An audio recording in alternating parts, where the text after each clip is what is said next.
Meus amigos,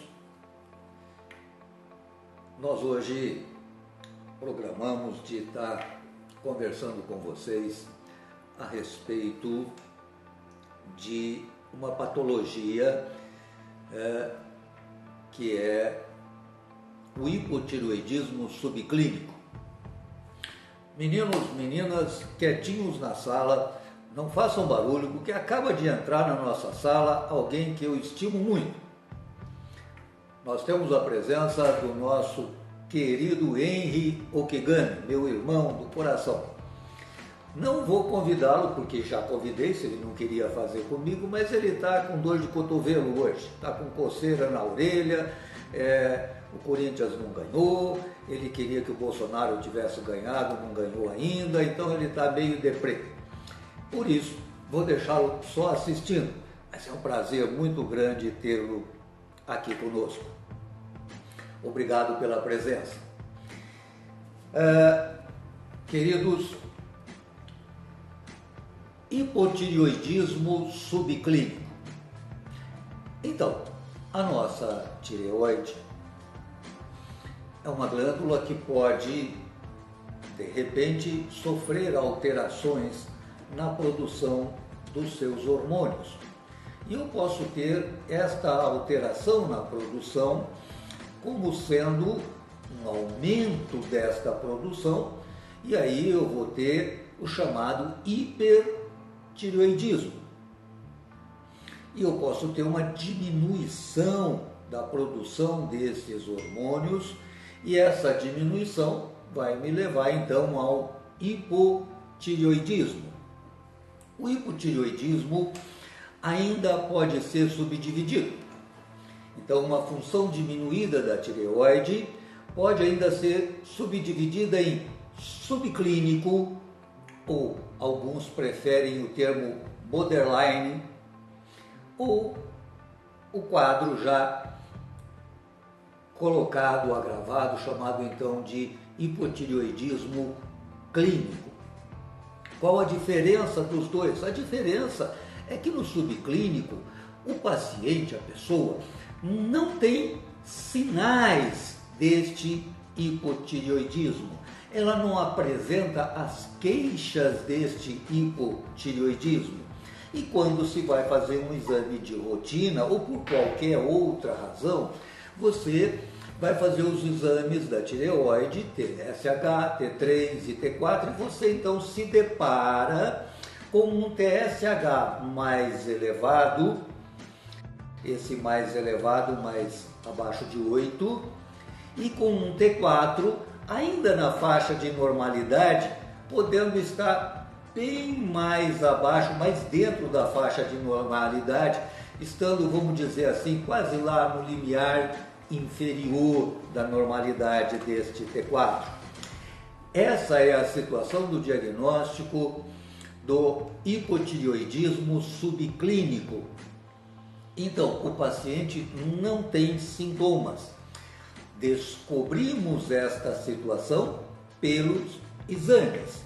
E aí, se acompanhado este paciente, ele poderá ter uma evolução benigna, ou seja, isto vai desaparecer, ele volta à normalidade, ou ele evolui para o hipotireoidismo clínico.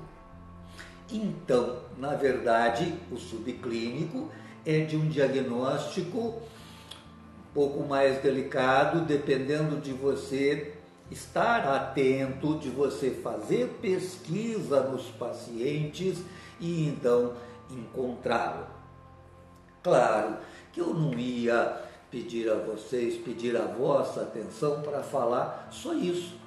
Só que o subclínico não tem sintomas que você descobre, digamos assim, por acaso, ao fazer um exame de rotina, e que, na verdade, não induzam a obrigatoriedade de tratamento, só a uma observação. Claro que não faríamos, não ficaríamos só nisso. Por quê?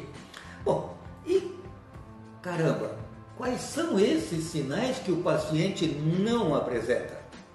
Os sinais que o paciente não apresenta e que ele virá a apresentar na evolução para o hipotireoidismo clínico são sinais do tipo, por exemplo, pele seca, queda de cabelo, queda assim, cabelo caindo muito, unhas quebradiças, memória ruim, apatia, cansaço, falta de disposição, falta de energia, um ganho de peso, uma dificuldade para perder este ganho que ganhou do peso, muito associado a abortamento e a infertilidade, dificuldade para conseguir uma gravidez, no caso da mulher, claro. Nós ainda teríamos outros sintomas do tipo, por exemplo, todo o quadro de depressão, porque o hipotireoidismo se associa muito com depressão. Então, todo o quadro de depressão nós poderíamos estar encontrando aqui.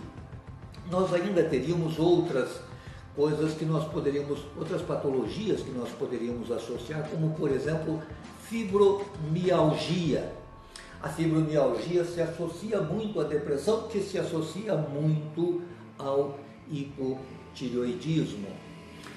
No quadro de hipotireoidismo, nós temos uma acentuação, um aumento de frequência da aterosclerose, doenças arteriais.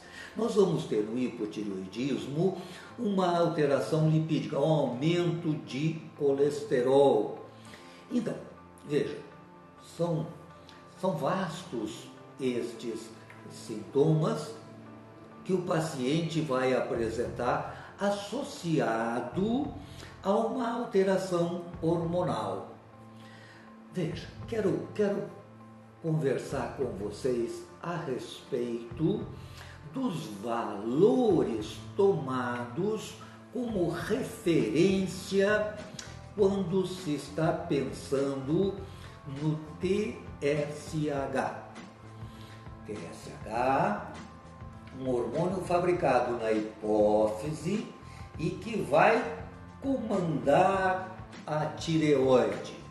Então, o TSH é um estimulador da tireoide e ele, então, se liga lá na tireoide a um receptor de TSH, estimula a produção do T4 e o T4 irá sofrer uma conversão para T3 e os dois, T4 e T3, vão fazer um feedback negativo lá na hipófise, diminuindo o estímulo do TSH. É uma função básica normal. Nós podemos então ter aí alguns efeitos, algumas coisas envolvidas para nos levar a este quadro que colocamos como de hipotireoidismo.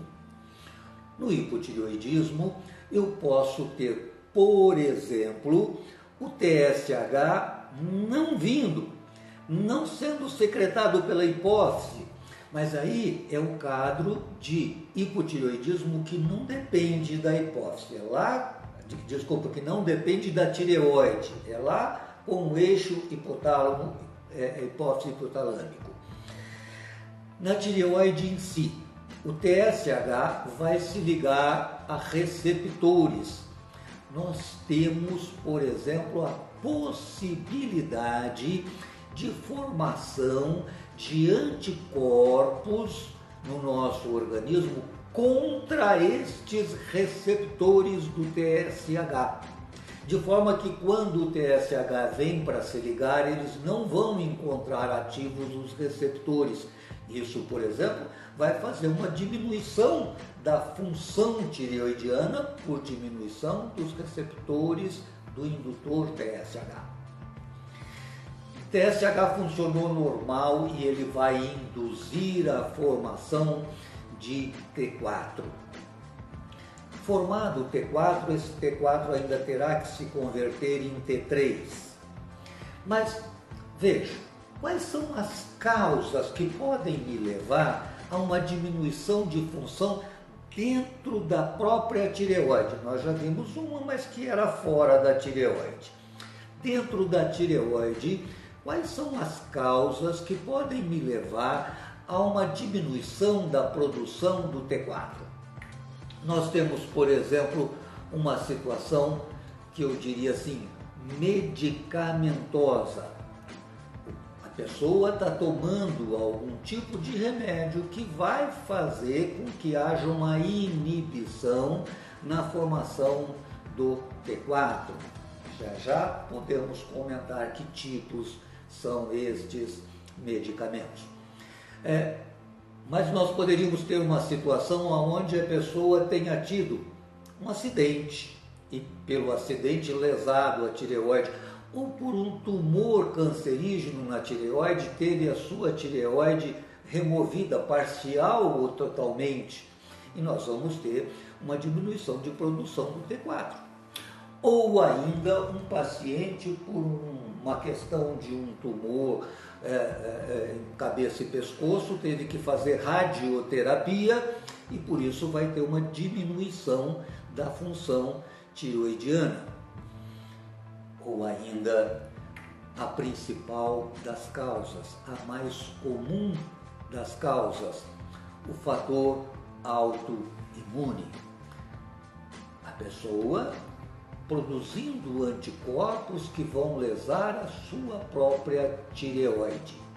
Então causa autoimune, que é o quadro do hipotireoidismo autoimune de Hashimoto. Bom, então, nesta descrição, vamos avaliar algumas dessas situações. Por exemplo, vamos começar pensando nos medicamentos. Que medicamento, de repente, eu posso estar tomando e que vai diminuir a função tireoidiana? Eu posso, por exemplo, estar usando amiodarona. A amiodarona vai diminuir a função tireoidiana, a produção do T4 vai ficar bloqueada. Eu posso estar usando beta-bloqueadores em altas doses. Também vai fazer uma alteração na produção do meu T4. Eu posso estar usando carbamazepina, Tegretol, e isso vai reduzir. Haloxifeno, enfim, existem alguns medicamentos que eu posso estar tomando e que vão produzir alteração na minha função tireoidiana e que, quando retirado esses medicamentos, eu posso voltar a ter uma função normalizada desta tireoide. Mas, ora, eu preciso usar deste medicamento. Então, eu vou usar o medicamento e eu vou ter que dar uma mão para essa tireoide que ficou com a sua função diminuída e eu vou ter que complementar a produção dessa tireoide bloqueada. Então, eu não posso perder isso de vista.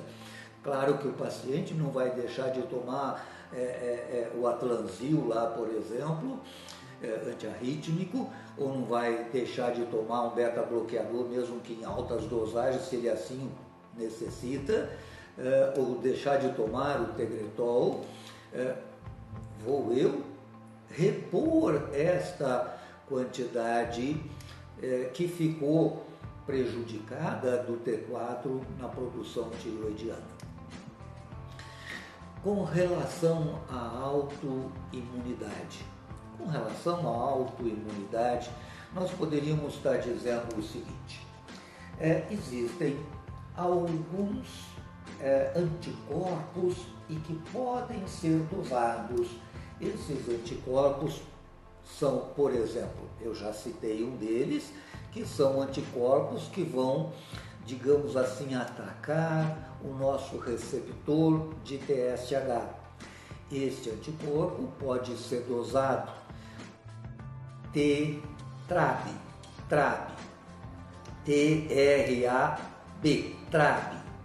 É a dosagem do TRAB, que é a dosagem do anticorpo que ataca receptor de TSH. eu ainda tenho anticorpos antitireoglobulina e tenho os antiperoxidase. Então, a dosagem desses anticorpos vão me mostrar a ação autoimune dentro da tireoide. Imaginemos o seguinte: se eu tiver uma ação de anticorpos na tireoide, como em qualquer outro lugar, eu vou ter desencadeado nesse órgão um processo inflamatório. E dentro deste processo inflamatório, evidentemente, eu vou ter edema. Então, um processo inflamatório com edema, só por isto, uma inflamação, vamos dizer, difusa, generalizada dentro do órgão, não focal, difusa, que vai me levar a algum edema, fatalmente vai me levar a um aumento do volume desta glândula. Aumento esse que não precisa ser exatamente simétrico, certinho, igualzinho. Não vai ser. E aí, se eu tiver que ver a imagem desta glândula, ela virá uma imagem com um lobulado, com anormalidades no seu desenho, aumentado de volume por causa da inflamação edema. Muito bem, mas continuemos a imaginar esta mesma glândula sendo atacada e esta fase, vamos dizer assim, inicial ou de médio prazo e que está neste quadro inflamatório com edema, com aumento da minha glândula. Mas digamos que esta inflamação se cronifique, torne-se então crônica. Fatalmente, esta cronicidade vai levar a minha glândula a uma formação fibrosa. E aí eu vou ter esta glândula atrofiada, mais endurecida. Por isso ela vai, na evolução, se apresentar diminuída de volume.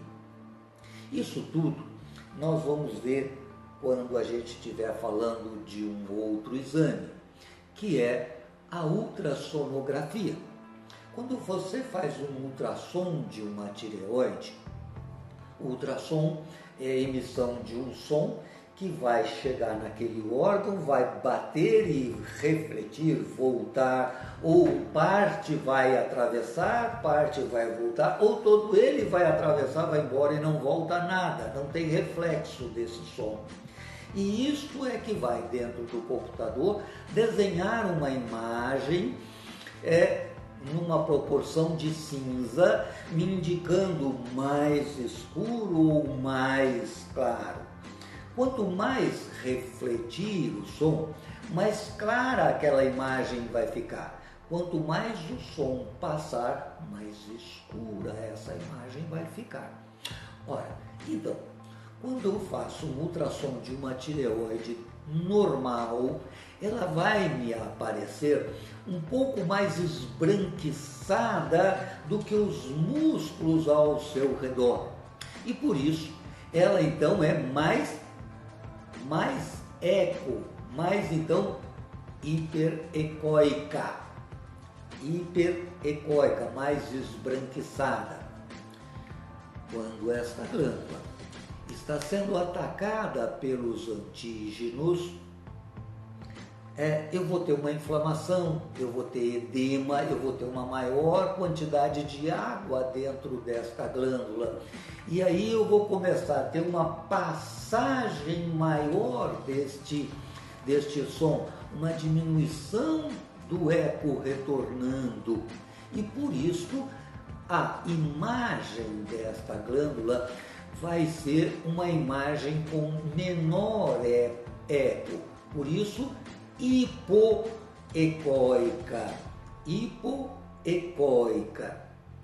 difusa, porque é na glândula toda.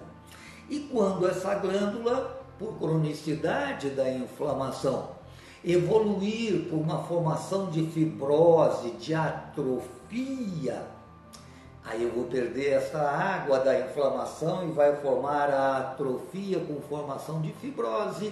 E a fibrose é mais hiperecóica, vai devolver mais o eco e eu volto a ter de novo a minha tireoide hiperecóica, mas agora não mais dentro da normalidade, nem no volume, porque agora está atrofiado em consequência das alterações nela sofridas, tá certo?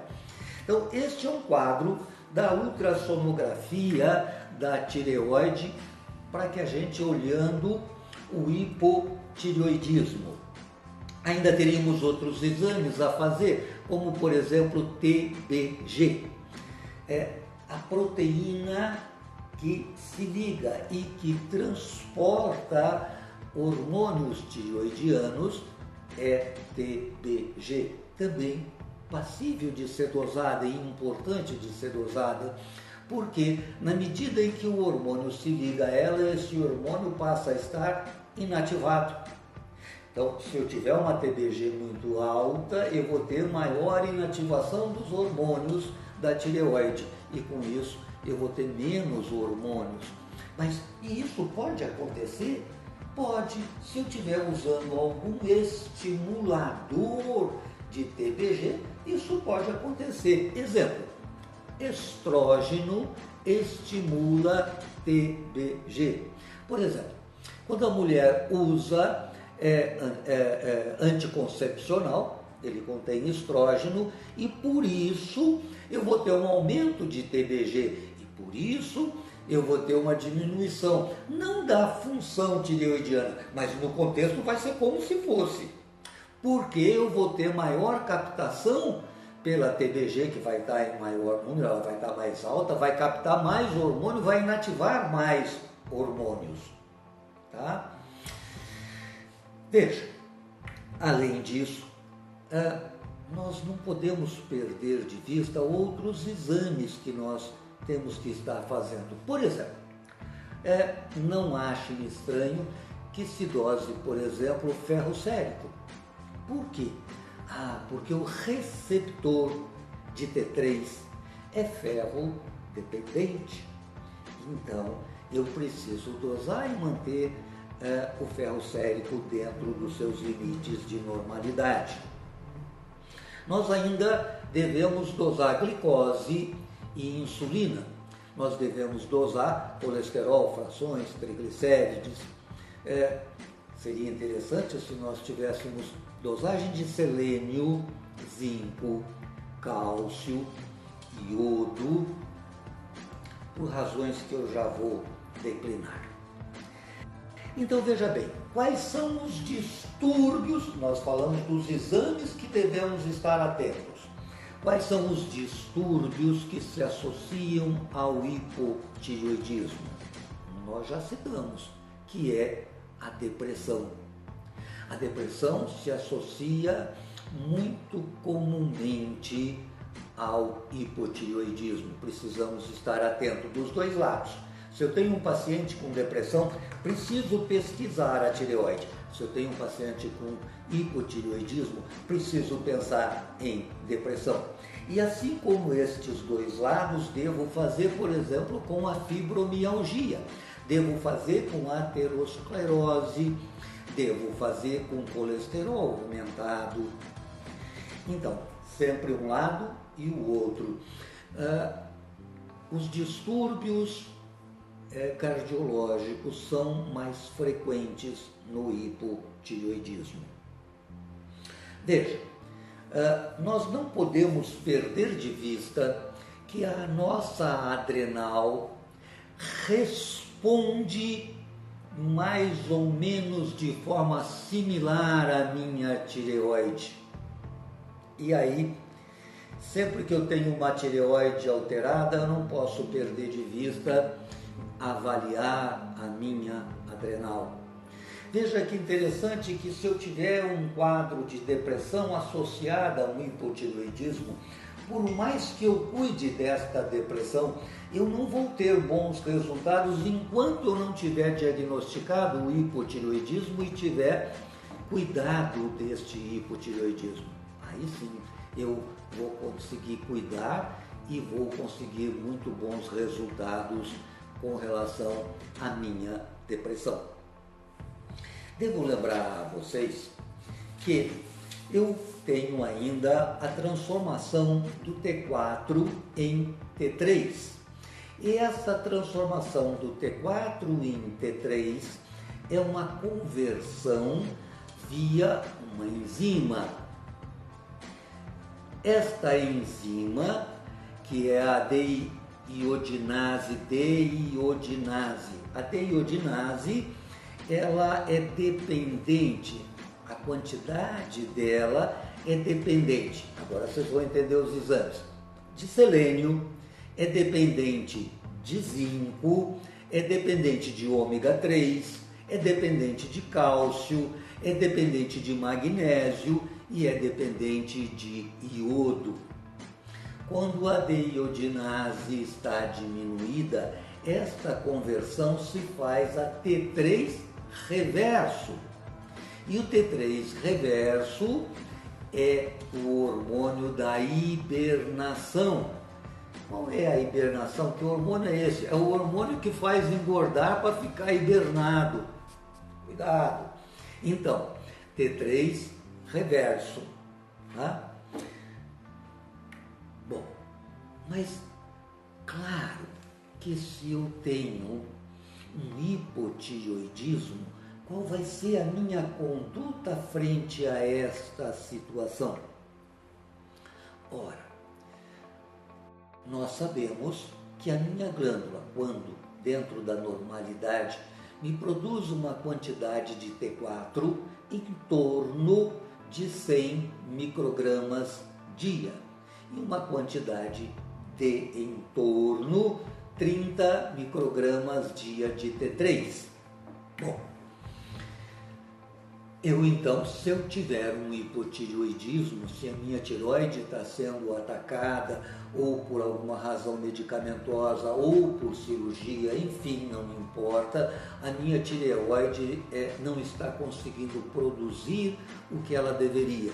Então, neste caso, eu devo complementar. E devemos complementar começando de uma quantidade pequena e ir aos poucos aumentando. Por que isso? Porque se eu começar a usar uma concentração grande desse hormônio, fatalmente eu terei uma frequência aumentada de efeitos secundários, tipo, por exemplo, taquicardia. Então, vamos bem devagarzinho, aumentando aos poucos, dosando e aumentando aos poucos até chegar na dosagem desejada. Esta dosagem que eu estou falando é uma dosagem de quê? De T4. Só T4.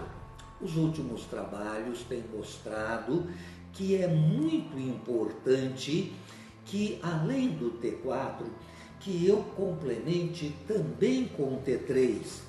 Óbvio, se eu complementar com T4 e a dehidrogenase, a deiodinase estiver alterada ou diminuída, eu aumentei o T4, mas vou aumentar no final um T3 reverso, não o T3 que eu queria.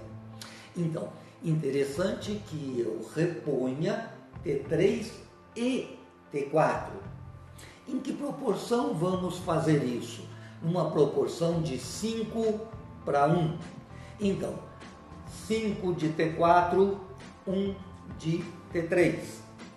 Ou seja, se eu quiser utilizar 25 microgramas de T4, na forma de tiroxina, eutirox, Sintroide, Puran T4, qualquer um desses, 25 microgramas, devo usar também o T3, 5 para 1, vou usar 5 microgramas de T3, junto com 25 microgramas de T4. Iremos aumentando isso até atingir o desejado. Mas só isso que nós vamos fazer, só essa reposição, eu acredito que não devêssemos parar aí não. Veja você que nós falamos muito aqui na causa principal de hipotireoidismo, que é o ataque tireoidite de Hashimoto, o ataque da nossa própria defesa autoimune, causando lá uma inflamação. Opa, eu tenho uma inflamação e eu preciso melhorar esse quadro inflamatório, eu preciso resolver esta inflamação. Então, eu não posso deixar de estar me munindo de alguma coisa que melhore a inflamação, tipo um ômega 3, tipo um anti-inflamatório em dosagem bem pequenininha, não hormonal, bem pequenininha. Mas, além disso, trabalhos recentes, não tão recentes assim, têm mostrado um resultado muito interessante com o uso de uma medicação que lá no passado foi usado como uma terapia para câncer, que é o metotrexate. O MTX, então, usado em pequenas doses, uma vez por semana, vai nos levar a uma diminuição deste ataque à nossa glândula.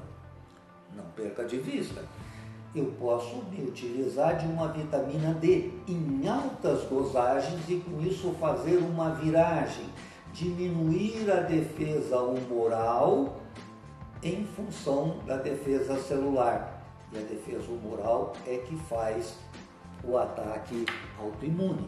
Então, eu posso estar usando uma vitamina D em altas dosagens, mas veja, a tireoide é uma glândula de alta produção, de uso muito alto de mitocôndria. Não vamos fazer nada para isso? Acho muito interessante que a gente colocasse uma coenzima Q10. Inflamação, dificuldade da mitocôndria, eu vou ter muitos radicais e é preciso que eu trabalhe com isso, tipo um ácido lipóico, uma vitamina E, uma vitamina D, para contenção deste quadro e estímulo da minha tireoide.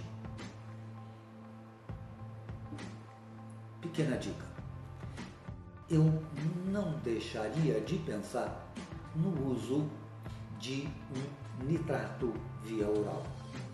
Nitrato inorgânico. Por quê? Porque eu tenho uma inflamação.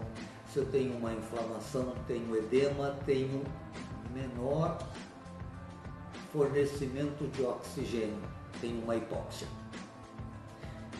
Nitrato vai melhorar essa hipóxia, melhorando a oferta de oxigênio, melhorando a minha mitocôndria, melhorando o estado inflamatório. Não deixe de pensar nisso.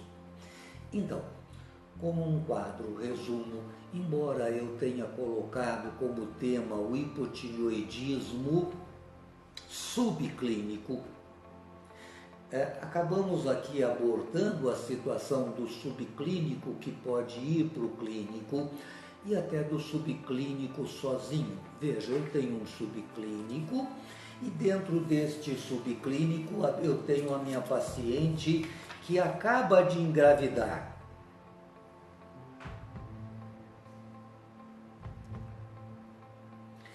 Na paciente que acaba de engravidar, ela vai precisar de mais tireoide. E aí, ela que já está ficando deficiente, então eu tenho que socorrer. Ô Pri, você pergunta para mim, para que teve retirada de tireoide?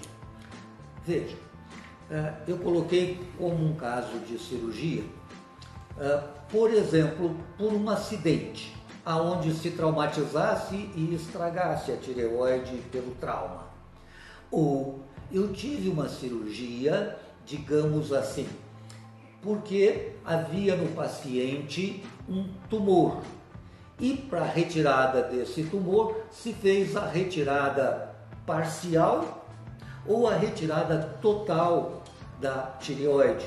E aí eu vou ter uma redução ou uma anulação completa da produção dos hormônios tireoidianos desta pessoa. E por isso ela vai estar em hipotireoidismo. Como fica difícil essas respostas assim, eu me ponho à vossa disposição. Manda lá as perguntas e eu vou respondendo para vocês. Já temos aí 35 minutos e eu não quero cansar muito vocês. Agradeço muito a presença do meu animador, do meu irmão de coração, Henri Okigami, que esteve presente conosco nesta live.